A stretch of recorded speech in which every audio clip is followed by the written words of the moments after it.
Salut. Alors, on a aujourd'hui une construction. On veut construire l'opportunité proposer de se voir. On a de la séduction pour faire la paix et laisser libre cours à ses émotions. Une personne qui souhaite que tu sois à ses côtés au quotidien, que tu fasses partie de sa vie, que tu fasses partie de son cercle privilégié et que oui, parce que c'est... on parle de... Je vois un cœur, on peut parler de sentiments réciproques. En tout cas, on a envie de donner, là, on a envie de te donner et on choisit de te revoir pour te déclarer quelque chose, semble-t-il. En tout cas, il y a de l'intérêt et de la sincérité. Maintenant, je vais vous lire un texte sur l'amour. Alors, lui dit Almitra, parle-nous de l'amour.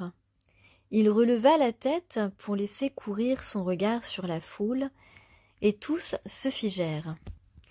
D'une voix forte, il dit « Lorsque l'amour te fait signe, suis-le, même si ses chemins sont escarpés et malaisés. Quand ses ailes t'enveloppent, abandonne-toi à lui. Bien que tu puisses être blessé par l'épée cachée de ses plumes. Et quand il te parle, crois en lui. Même si cette voix risque de fracasser tes rêves, comme le vent du nord dévaste un jardin.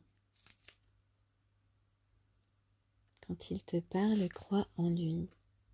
Car de même que l'amour te couronne et il te crucifie, même s'il est là pour te faire grandir, il doit aussi t'élaguer. Tout comme il se hisse à ta hauteur pour caresser tes rameaux les plus tendres, qui frissonnent dans le soleil, il descendra aussi jusqu'à tes racines qu'il secouera pour leur faire lâcher prise. Comme des gerbes de blé, il te serre contre lui. Il te bat au fléau pour te mettre à nu. Il te tamise pour te débarrasser du son. Il te moud jusqu'à ce que tu sois d'une blancheur immaculée. Il te pétrit pour te rendre malléable. Puis il t'expose à son feu divin pour faire de toi le pain consacré servi au saint festin de Dieu. Toutes ces choses, l'amour te les fera vivre afin que tu connaisses les secrets de ton cœur et que cette connaissance fasse de toi un fragment du cœur de la vie. Mais si, craintif, tu veux ne rechercher que la paix de l'amour et le plaisir d'amour, alors il vaut mieux pour toi couvrir ta nudité et quitter l'air de battage de l'amour, pour te retirer dans un monde sans saison, où tu riras, mais pas de tout ton rire, et pleureras, mais sans verser toutes tes larmes. L'amour ne donne rien d'autre que lui-même, et ne prend rien qui ne vienne de lui. L'amour ne possède pas plus qu'il n'est possédé, car l'amour suffit à l'amour.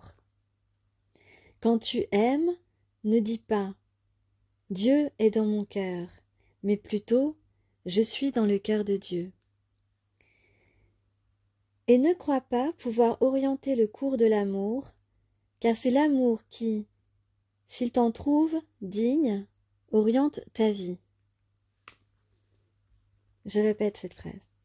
Et ne crois pas pouvoir orienter le cours de l'amour, car c'est l'amour qui, s'il t'en trouve digne, oriente ta vie. L'amour n'a pas d'autre désir que de s'accomplir.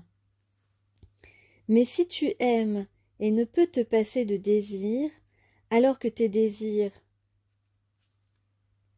soient ceux-ci, de fondre comme la glace et d'être comme un ruisseau d'eau vive qui chante sa mélodie dans la nuit, de connaître la souffrance par excès de tendresse, d'être blessé par ta compréhension même de l'amour, de saigner volontiers et avec joie, de t'éveiller à l'aube avec un cœur ailé et de rendre grâce pour ce nouveau jour d'amour, de te reposer à l'heure de midi en méditant l'extase de l'amour, de rentrer chez toi au crépuscule avec gratitude, et de t'endormir alors après une prière pour l'être aimé et un chant de louange sur tes lèvres. Voilà, ce texte est un extrait de Le Prophète de Khalil Gibran. J'espère que vous avez apprécié ce court message et je vous souhaite une excellente journée ou une excellente nuit, suivant où vous m'écoutez et quand vous m'écoutez.